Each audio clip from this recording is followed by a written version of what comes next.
Nako, eto na nga mga sanggay. Mas marami daw pong mga sundalo ipapadala na ba doon sa West Philippine Sea?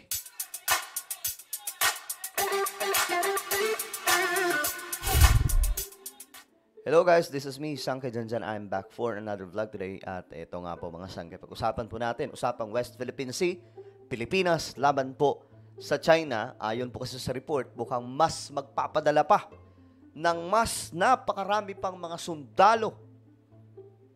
Sasakit po ngayon ang ulo na naman ng China, mga Sangkay, at ewan ko ano po ang susunod na mga mangyayari. Pero very aggressive ngayon itong si National Defense Secretary, itong si Gibo, na talagang supilin itong ginagawa ng China. Gigil na po ata yung Defense Secretary po natin. Anyway guys, pakisubscribe po muna yung ating YouTube channel. Huwag niyo pong kalimutan. I-click niyo yung subscribe, i-click ang bell, at i-click niyo po yung all. Nasa baba lamang po yan, inyong madaling makikita. Sa mga nanonood naman po sa Facebook, i-follow niyo po yung ating Facebook page. Alright guys, ito pag-usapan po natin. Dito po muna tayo. Itong issue sa West Philippine Sea, mukhang ang Australia ay merong pakialam daw. Sabi po dito, issue sa West Philippine Sea di lang sa pagitan ng Pilipinas at China. Australia, bahagi rin ng rehiyon. Nako po, eto na nga ba ang sinasabi ko? May pakialam ang Australia kaugnay ng issue sa West Philippine Sea sa pagitan ng Pilipinas at China. So may pakialam. So anong ibig sabihin nun, mga Sangkay? Makikihati ang Australia dito sa West Philippine Sea. Since sinasabi po nila na bahagi daw po sila ng rehiyon. Inihayag ito ng Australian Ambassador to the Philippines sa gitna ng tumitinding tensyon sa pagitan ng dalawang bansa. Ito ay matapos tutulan ng China ang pangingialam ng ibang bansa, gayong ito nila ay regional issue lang. O ngayon, ang Australia ay bahagi po. Sabi dito bahagi po ng rehiyon natin. O ng rehiyon na ito, mga Sangkay, na pinag-aagawan dyan sa West Philippine Sea or South China Sea. Ngayon, mga Sangkay, kasi itong China, nakaraan, mayroon pong banat Sabi po ng China, kayong mga bansa na wala naman pa talagang dapat say sa nangyayari sa West Philippine Sea, o kaya nagpahaging po ang China, mga Sangkay. Actually, ang binabanatan po niya doon, itong Amerika at saka yung ibang mga bansa sa Europe. Itong Australia ngayon, bumanat. Ngunit sinabi ni Australian Ambassador HKU, bahagi rin ang Australia ng rehiyon.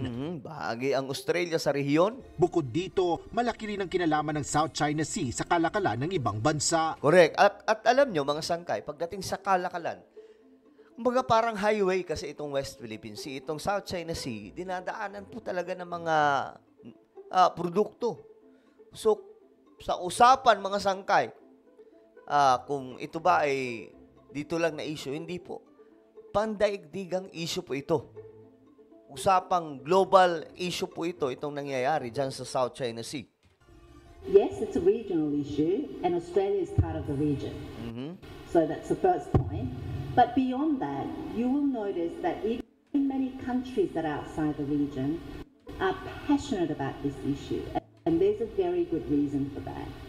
It's because the South China Sea is a very important international waterway for the whole world.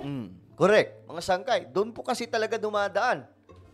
Paliwanag pa ng kinatawan ng Australia sa Pilipinas, malaking problema kung hindi sasaklawin ng international law ang South China Sea. Lalo na kung hindi poprotektahan ang karapatan ng mga bansa kaugnay ng kalayaan sa paglalayag at himpapawid. No, it's not. This is not an issue just between the Philippines and China. This is an issue that Australia is really passionate about. Kaugnay ng maritime space, tiniyak ng embahador ang posisyon ng pamahalaan ng Australia na kasang-ayon sila sa international law at pagsunod dito. Pag sinabing sang-ayon sila sa international law, alam na po natin kung sino po yung sumusunod. Pilipinas. At ang desisyon po sa international, pumapabor po sa ating bansa. Kaya nga dapat, ang ginawa ng China, umalis na po sila sa ating teritoryo. Yung sakop po mismo ng West Philippine Sea. Pero mga Sangkay, yung tinatawag na EEZ or Exclusive Economic Zone, Pero sadyang matigas po talaga itong China. Kaya sinusuportahan din anya ng Australian government ang pasya ng Permanent Court of Arbitration sa Hague noong July 12, 2016 na pumapabor sa Pilipinas Pumapabor sa Pilipinas. na angkinin ng West Philippine Sea bilang bahagi ng teritoryo ng bansa. So, sa madaling sabi, mga sangkay, pinapakita ng Australia na nasa side sila ng Pilipinas. Australia will always stand up for international law and the rules-based order. And given that the Philippines is the champion of that, The Philippines is a champion of that. Ang Pilipinas kasi talagang panalo dyan, mga sangkay. in fact, one undersecretary described the Philippines as the bouncers, not even protectors of the rules-based order, but bouncers for the rules-based order. Of course, Australia is always going to stand by the Philippines. Klarong-klaro yun, mga sangkay. Nasa likod, kasama ng Pilipinas ang Australia. Dagdag pa ng Australian official, buo ang suporta ng kanilang pamahalaan sa inisyatibo ng Pilipinas hinggil sa bagong international law kaugnay ng paggamit at responsibilidad ng lahat sa high seas o mga karagatang hindi pagmamayari ng sino mang bansa. Asher Kadapan Jr. Okay, ngayon mga sangkay, ito pa nga ang isa sa balita. Si Secretary Chodoro ng Defense ay magpapadala daw po ng mas maraming mga sundalo doon po sa Palawan. Nako po. Siyempre, magre-react na naman po dyan yung China. Tiniyak ni Department of National Defense Secretary Gilberto Chodoro Jr. ang pagpapadala ng mas maraming sundalo sa Balabac, Palawan sa hinaharap. Ayon sa kalihim, bahagi ang nasabing hakbang sa pagpapalakas ng depensa laban sa mga posibleng banta ng outside forces. Ayan na mga sangkay. Pangalawa, sabi dito, wala man ang EDCA sites na ito ay dadagdagan namin ang kasundaluhan natin dito. Tandaan natin na ang EDCA sites ay Philippine bases. Iginit ito na patuloy na pararamihin ng Pilipinas ang puwersa ng ating mga sundalo sa Palawan bilang bahagi ng seguridad. Pagsisikapan din anya ng kagawaran. Kasi yung Palawan mga sangkay, nasa tapat lang po yan eh. Sila po talaga yung nandun sa may West Philippine Sea. Kung kaya't mga sangkay, dadagdagan pa po yung mga sundalo. Para ano? Para pang depensa natin, just in case may gagawin itong China.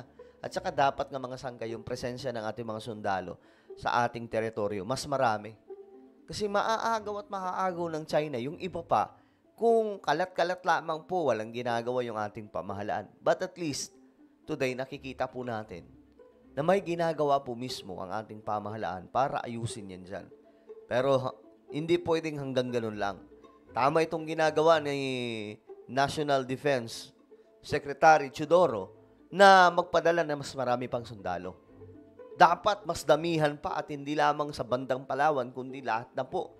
Yung presensya ng Philippine Army, ng Philippine Forces, dapat mag-exist na ng husto sa mas marami pang bahagi ng ating teritoryo sa West Philippine Sea. Na mapabilis ang pagkumpleto sa Air Force at Naval Facility sa Balabac, Palawan para maggamit na kaagad ng Philippine Air Force bilang isang malawak na operating base. Okay, so ayan mga sangkay, ano po ang inyong opinion dyan? Ako, ang opinion ko dyan, tama lang talaga na magdagdag ng mas marami pang sundalo dyan sa West Philippine Sea.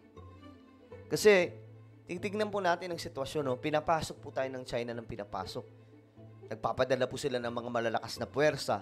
Tapos tayo mga sangkay, may Coast Guard nga tayo, pero hindi naman po talaga kakayanin ng Coast Guard yung mga ganong klaseng banggaan na po ng China kasi marami po silang gamit.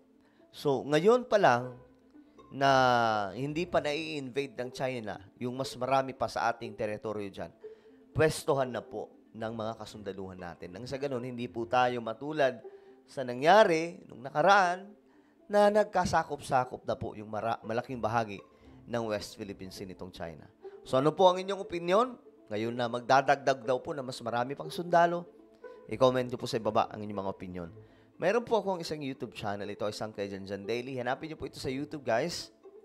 Okay, nag-upload po ako dito ng mga vlogs. So, hanapin nyo po ito sa YouTube. Kapag nakita nyo na click the subscribe, click the bell, and click all. Alright? So, ako na po ay magpapaalam. Mag-iingat po lahat. God bless everyone.